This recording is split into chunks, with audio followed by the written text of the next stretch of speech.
Assalamualaikum warahmatullahi wabarakatuh. Nama saya Rafli Talib, saya dari Kelasa, Universitas Negeri Gorontalo. Pada kali ini saya akan membawakan materi tentang negara hukum dan hak asasi manusia. Langsung saja ke pengertiannya. Negara hukum dan hak asasi manusia. Pengertian hukum yaitu seperangkat asas dan akidah yang mengatur kehidupan manusia dalam bermasyarakat dan meliputi juga lembaga dan proses yang mewujudkan berlakunya kaidah tersebut dalam kenyataan. Yang pertama konsep negara hukum. Yang pertama adalah demokrasi Islam. Richards, yang kedua, yang ketiga rule of law, yang keempat sociality legality, dan yang kelima yaitu negara hukum Pancasila. Nah, menurut konsep demokrasi Islam, ciri-cirinya bersumber dari Al-Quran, Sunnah, dan rayu demokrasi, bukan teokrasi persaudaraan dan humanisme, teoretik kebebasan dalam arti positif. Unsur-unsur utama. Yang pertama adalah kekuasaan sebagai amanah. Yang kedua musyawarah. Yang ketiga keadilan. Yang keempat persamaan. Kelima pengakuan dan perlindungan HAM. Yang keenam peradilan bebas. Yang ketujuh perdamaian. Kedelapan kesejahteraan. Dan yang kesembilan ketaatan rakyat.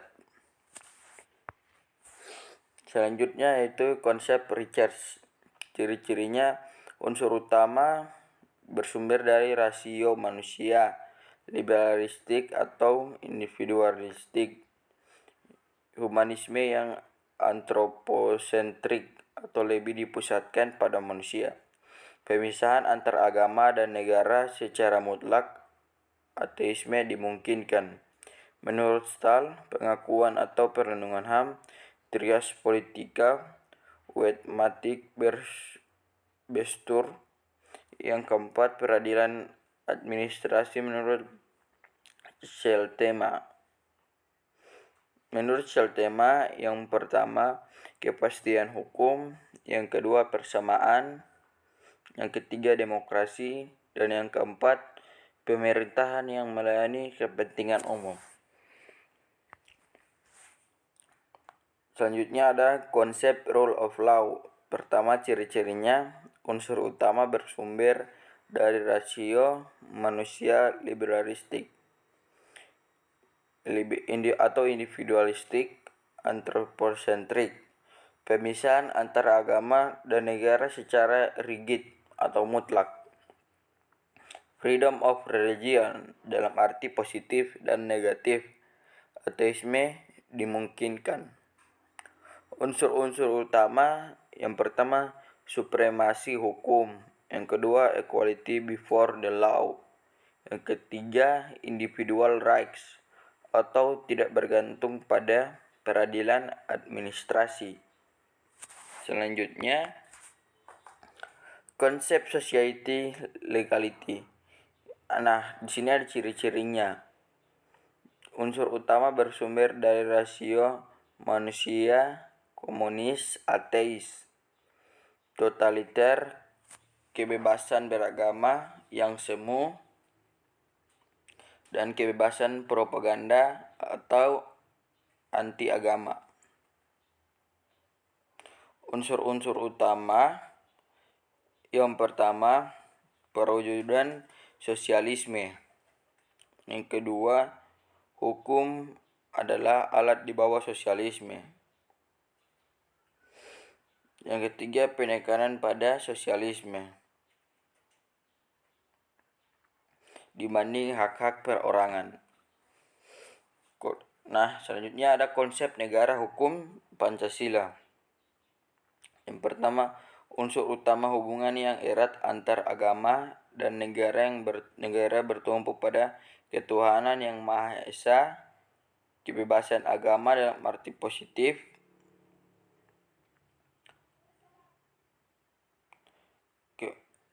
ateisme tidak dibenarkan, dan komunisme dilarang asas-asas kekeluargaan dan kerukunan. Unsur-unsur utama yang itu pertama ada Pancasila, terus ada MPR, ada sistem konstitusi, persamaan, dan peradilan bebas.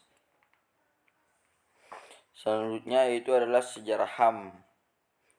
HAM muncul sebagai jawaban dari banyaknya penindasan manusia sebagai penguasa yang tirani sehingga tumbuh kesadaran akan harkat dan martabatnya sebagai manusia. Perlindungan HAM yang universal dihasilkan setelah pasca Perang Dunia II. Majelis Umum PBB Persatuan Bangsa-Bangsa menyetujui Deklarasi Universal HAM pada tanggal 10 November 1948.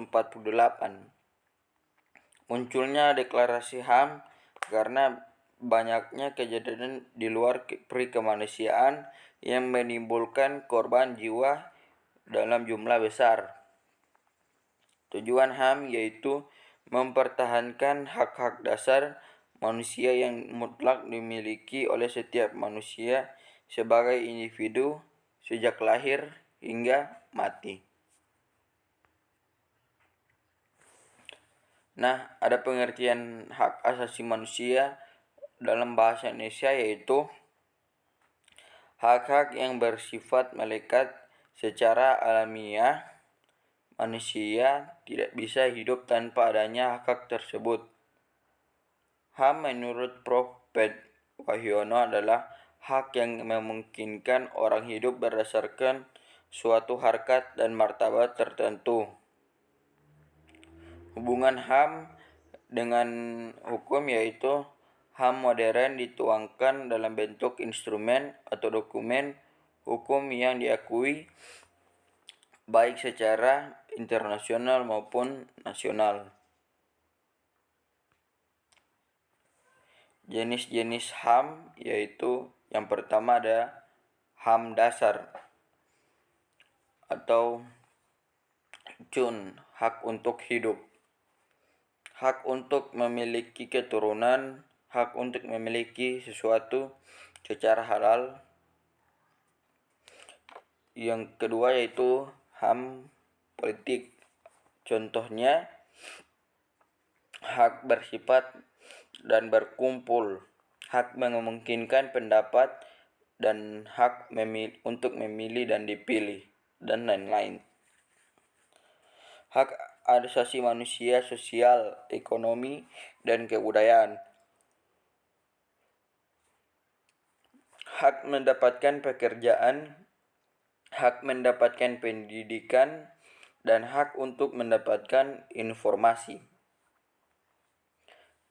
Yang keempat yaitu hak untuk membangun, yaitu hak asasi bagi suatu negara untuk membangun negaranya tanpa campur tangan negara lain atau asing. Yang kelima, kedudukan hukum dari hak asasi manusia, yaitu dorongan moral, konvensi hak asasi manusia atau mengikat menurut internasional, mengikat secara nasional merupakan bagian dari hukum nasional. Konsep dan ciri negara hukum diawali pendapat dari Immanuel Kant yang mengartikan negara hukum adalah negara hukum formal atau negara berada dalam keadaan statis atau hanya formalis yang bisa disebut dengan negara penjara malam. Konsep negara hukum menurut Jimmy yaitu supremasi hukum. Bagian B, persamaan dalam hukum. Bagian C, asas legalitas. Bagian D, pembatasan kekuasaan. Bagian E, organ-organ eksekutif independen. F, peradilan bebas dan tidak memihak. G, peradilan tata usaha negara. H, peradilan tata negara. I, perlindungan HAM. J. Perlindungan HAM. J. Bersifat demokratis. K. Bersifat sebagai sarana mewujudkan tujuan negara. Dan I. Transparansi kontrol sosial. Negara hukum F. Gestal. Yang pertama, pengakuan terhadap hak manusia. Kedua, pemisahan kekuasaan berdasarkan undang-undang. Yang keempat, adanya peradilan administrasi. Nah, negara hukum Indonesia. Landasan yuridis negara hukum Indonesia. Yang pertama, negara Indonesia adalah negara hukum yang telah tertuang dalam pasal 1 ayat 1 Undang-Undang 1945. Perubahan ketiga yang berbunyi Indonesia adalah negara hukum. Sebelumnya landasan negara Indonesia adalah negara hukum yang terdapat dalam bagian penjelasan umum Undang-Undang 1945 tentang sistem pemerintahan, yaitu sebagai berikut. Negara berdasarkan atas hukum, bukan berdasarkan kekuasaan belaka. Sistem konstitusional pemerintahan berdasarkan suatu konstitusi. Ketiga, tidak bersifat absolut atau kekuasaan yang tidak terbatas. Kedua, perwujudan negara hukum di Indonesia. Negara Indonesia menurut Undang-Undang 1945 mengandung prinsip-prinsip negara sebagai berikut. Norma hukumnya bersumber pada Pancasila sebagai hukum dasar nasional, menganut sistem konstitusi, kedaulatan rakyat atau prinsip demokrasi, prinsip persamaan kedudukan dalam hukum, adanya organ pembentuk undang-undang, itu Presiden dan DPR, sistem presidensil, kekuasaan kehakiman yang bebas dari kekuasaan lain. Hubungan negara hukum dengan Indonesia. Secara normatif, hubungan negara hukum dengan Indonesia sangat erat dan secara hukum dipandang sebuah kemanfaatan. Menurut Sri Sumarti, yang terpenting dalam negara hukum yaitu pemerintahan dalam menjalankan tugas dan kewajibannya harus berdasarkan hukum atau peraturan perundang-undangan. Yang kedua, adanya jaminan terhadap hak-hak asasi manusia. Yang ketiga, yaitu adanya pembagian kekuasaan dalam negara. Yang keempat, adanya pengawasan dari badan-badan peradilan, judicial control. Dengan dinyatakan dalam Undang-Undang Negara Republik Indonesia 1945 bahwa negara Indonesia adalah negara hukum atau tidak melakukan perbuatan harus menuruti peraturan yang berlaku. Jadi dengan diundangkan dan diberlakukannya peraturan atau undang-undang, maka dengan ini dianggap semua orang sudah mengetahui tentang undang-undang dan peraturan tersebut. Perwujudan negara hukum di Indonesia. Negara Indonesia menurut Undang-Undang 1945 mengandung prinsip tersebut. Yang pertama, norma hukumnya bersumber pada Pancasila sebagai hukum dasar nasional. Sistemnya yaitu sistem konstitusi, kedaulatan rakyat atau prinsip demokrasi, prinsip persamaan kedudukan dalam hukum, adanya organ pembentuk undang-undang, Presiden dan DPR. Sistem pemerintahan adalah presidensil, kekuasaan kehakiman yang bebas dari kekuasaan lain, atau eksekutif. Negara hukum formil dan material. Hukum formil adalah hukum dasar tertulis atau undang-undang dan diartikan sebagai hukum yang mengatur tentang cara mengajarkan perkara baik, gugatan maupun permohonan, memeriksa perkara dan memberikan putusan dengan tujuan mempertahankan hukum material. Hukum material dapat disebut juga dengan hukum dasar yang tidak tertulis atau konvensi, yaitu aturan-aturan dasar yang timbul dan terpelihara dalam praktek penyelenggaraan negara hukum meskipun sifatnya tidak tertulis.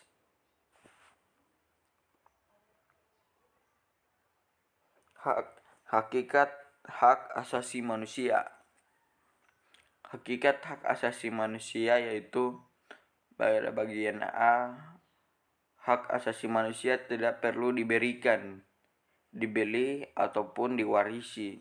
Hak asasi manusia adalah bagian dari manusia secara otomatis. Bagian B, hak asasi manusia berlaku untuk semua orang tanpa memandang jenis kelamin, ras, agama, etnis, pandangan politik, atau asal-usul sosial dalam bangsa. Bagian C, hak asasi manusia tidak bisa dilanggar, tidak seorang pun mempunyai hak untuk membatasi atau melanggar hak orang lain. Hak asasi manusia di Indonesia. Perkembangan pemikiran hak asasi manusia di Indonesia. Pemikiran hak asasi manusia periode sebelum kemerdekaan yang paling menonjol pada insiden pers adalah hak untuk mendapatkan kemerdekaan serta mendapatkan perlakuan yang sama. Sejak kemerdekaan tahun 1945 sampai sekarang di Indonesia telah berlaku 3 undang-undang dasar dalam 4 periode, yaitu 1. Periode 18 Agustus 1945 sampai 27 Desember 1949. Berlaku Undang-Undang Dasar 1945. Periode 27 Desember 1949 sampai 17 Agustus 1950. Berlaku Konstitusi Republik Indonesia Serikat. Yang ketiga, periode 17 Agustus sampai 5 Juli 1959. Berlaku Undang-Undang Dasar 1950. Periode 5 Juli 1959 sampai sekarang berlaku kembali Undang-Undang 1945. Sebagai negara yang berdasar atas hukum, maka segala sesuatu yang berkaitan dengan kehidupan berbangsa dan bernegara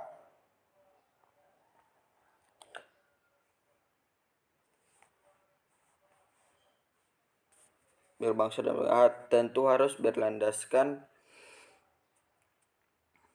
kepada aspek yuridis atau aspek hukum. Pertama, hak asasi manusia dalam Undang-Undang 1945.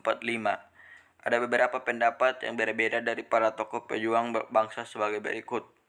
A. Yang tidak menyetujui HAM dimasukkan dalam Undang-Undang 1945 antara lain Ir Soekarno menentang dimasukkannya HAM dalam Undang-Undang 1945 karena HAM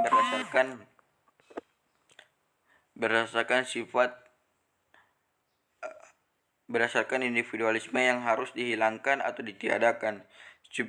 Supomo SH bersifat individualisme sehingga bertentangan dengan paham negara kekeluargaan.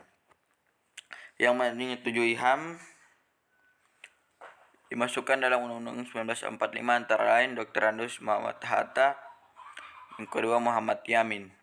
Dalam Undang-Undang Dasar 1945 hasil amandemen ternyata keberadaan HAM di Indonesia didukung oleh aspek-aspek yuridis, konstitusional, dan tercantum dalam pasal 28 Undang-Undang Dasar 1945.